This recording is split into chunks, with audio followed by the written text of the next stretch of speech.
We remember the 6 million victims of the Holocaust. We remember the anti-Semitism in Europe in the 30s. Today, we see that anti-Semitism is on the rise. We have to stand together. We have to learn the lessons from the Holocaust and to make sure it will never happen again. Auschwitz and the Holocaust represent the darkest chapter of German history.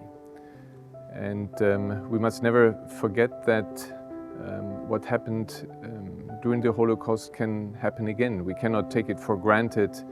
We remember the lives and the potential lost. We remember the families that were torn apart and the families that were never started. I have been to Auschwitz. I've been to Birkenau. I have seen the horror of the Holocaust. When you are there, you never imagine that there are human beings that were doing this. The memory of these dark days applies also to our time.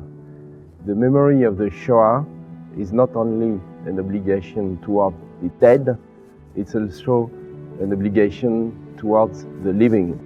Legislative measures are very important, but what is absolutely crucial in the fight against ignorance and misinformation, and specifically Holocaust denial and distortion, is the education of people.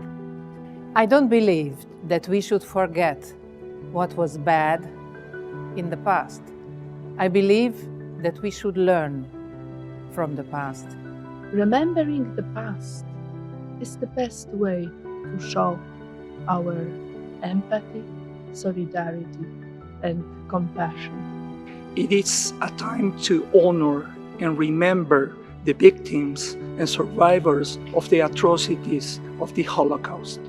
Everyone says never again, and we really mean that. But sadly, we see all over the world, anti-Semitism is on the rise again. And this is something that we must all work very hard together with and in cooperation to stop it taking root. Anti-Semitism cannot be justified under any circumstance. We join the international community to prevent any more persons to become victims of this kind of violence. The Shoah was unique in the history of the humanity. But the poison of racism, anti-Semitism, the rejection of the others, and hatred are not limited to any one era, culture, or people. Never, never, never again.